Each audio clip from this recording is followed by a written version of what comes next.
I am like the Goldilocks of dressmaking right now. Everything is either too big, too small, nothing is quite right.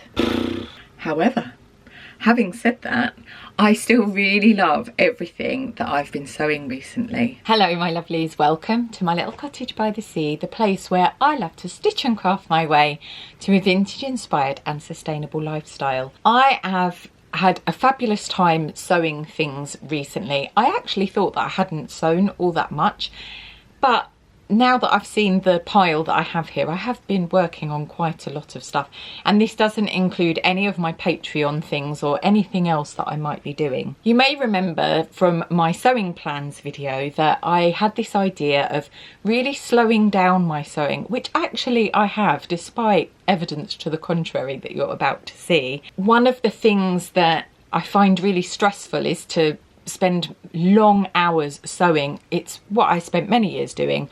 I no longer want to do that. I want to sew one or two things and sew them really beautifully and add special touches, really work on things like embroidery and embellishments and special techniques, patchwork and so on, which are things that quite frankly you can't do in a rush. For the most part I have stuck to my ideas, got a little bit off-piste, but not so off-piste that I haven't felt like I've achieved what I set out to achieve in that sewing plans video. Not sure any of that sentence made sense, but let's have a look at some of the things that I've been sewing recently. The first thing is the shepherd skirt, Merchant and Mills. A whole video about this. I have shared a lot of this skirt, so I'm not going to go into too much detail about it. But suffice to say, it really has been the project that I hoped it would be. I wanted something that I could just style with everything, that really filled a gap in my wardrobe and is something that I feel great when I'm wearing. It absolutely is that. There's a slight little issue on the button placket on the left side, and I think I've kind of worked out how to resolve that. I tried moving the button, didn't really sort of do all of that make much of a difference, so somewhere in it I have made a mistake. It's not the pattern, it's not anything like that. Really love this skirt and definitely going to be making more of these. On the whole, I am a very dress heavy person, but I am feeling in this sort of style transition, which I cover in my style crisis video, and just how I'm planning my sewing moving forward, I'm actually leaning towards separate. I've got some exciting ideas percolating away in my little noggin for autumn and winter. Probably shouldn't be wishing the summer away, but to be honest, it hasn't arrived here in Hastings. But I have made a couple of dresses, and this is one of them, and I set out to make this. This is a vintage 1930s fabric. It's got these lovely cherry prints. It's this lilac-y colour, and I've made this Dirndl style dress. I've used one of my favourite patterns, which is this McCall's pattern, and absolutely love it. All I've done is I've just extended the length of the bodice by a couple of centimetres, and then I've just gathered up what I had left of the fabric. This was sort of making the most of the fabric I had. I've done puff sleeves that are elasticated there, and used this broderie anglaise around the edge, and inspired by Georgia O'Keeffe and her use of really pretty components, lovely buttons and finishes.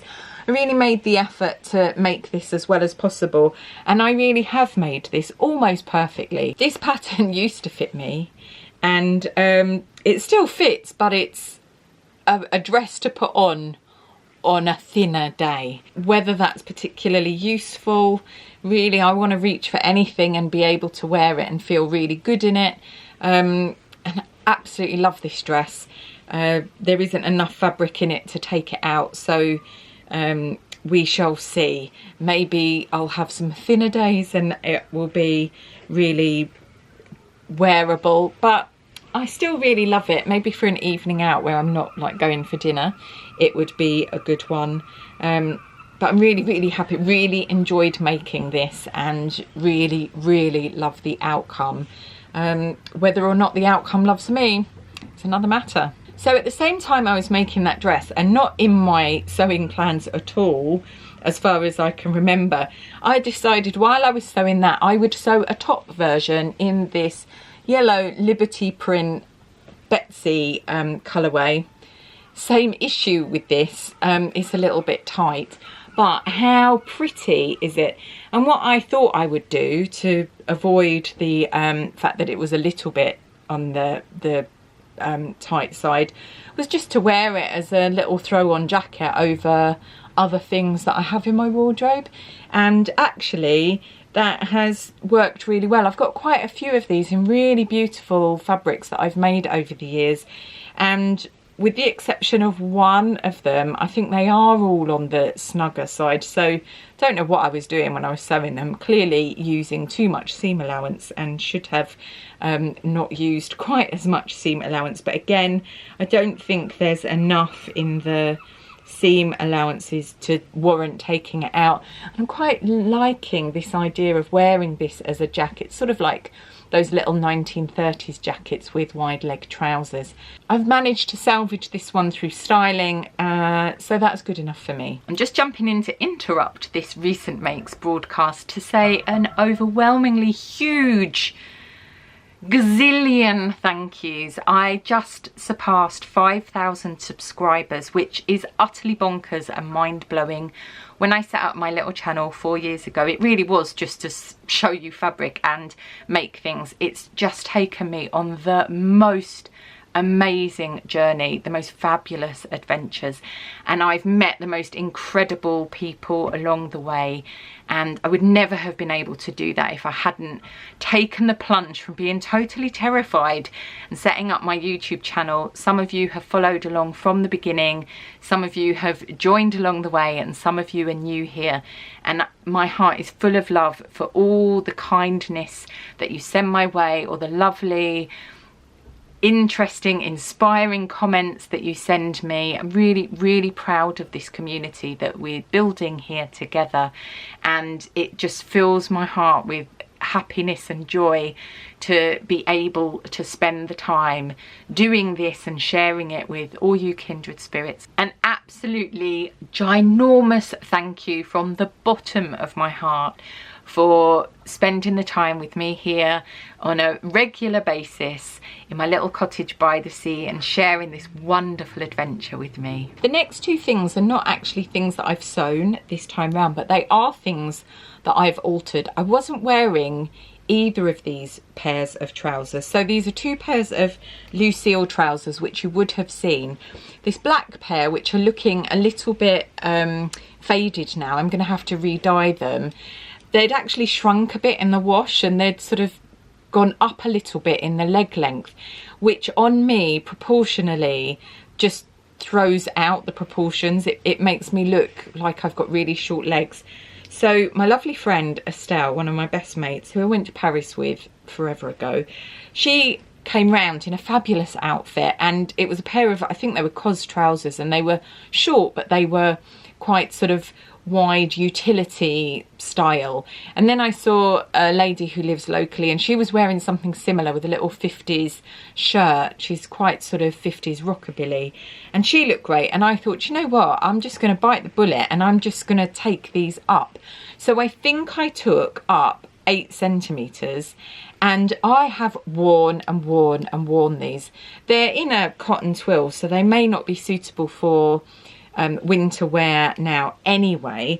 But I also had this pink pair that I've scrumpled up here that I just wasn't wearing either, because this light colour and the way I was styling it and the length of them, so they're sort of shorter now, like culotte style. That's what they're sort of doing, and now I love both pairs. And these just need a refresh with a dye, a black dye. I'll probably bung some other things in with it so that I get things a nice colour. But this was a real win in terms of two sort of things that I wasn't really wearing anymore.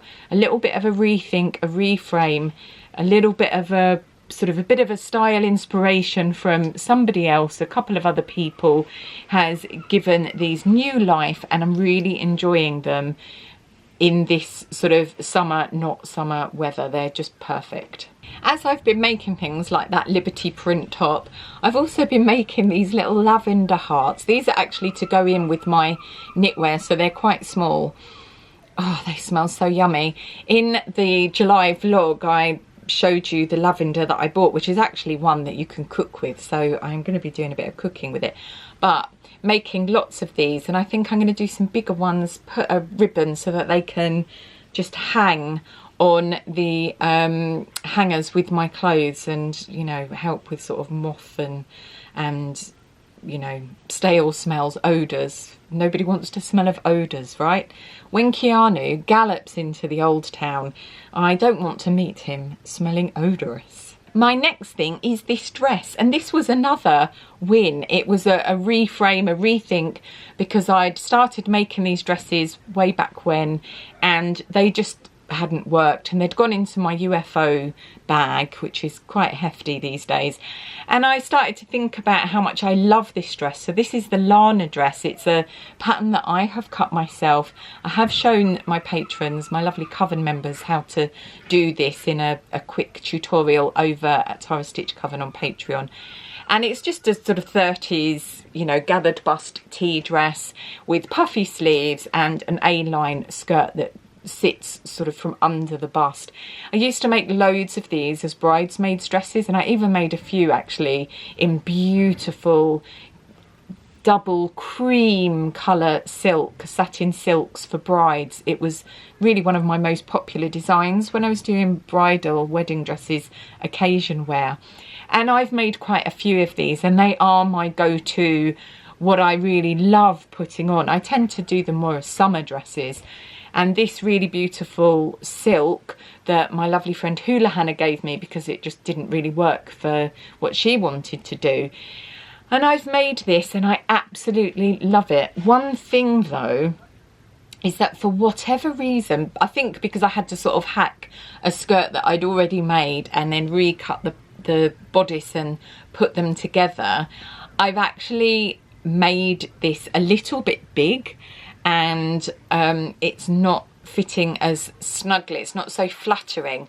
And then I was thinking about having to undo all the French seams. I've made it entirely with French seams and hand finishing and so on, and the thought of doing that just makes my heart sink.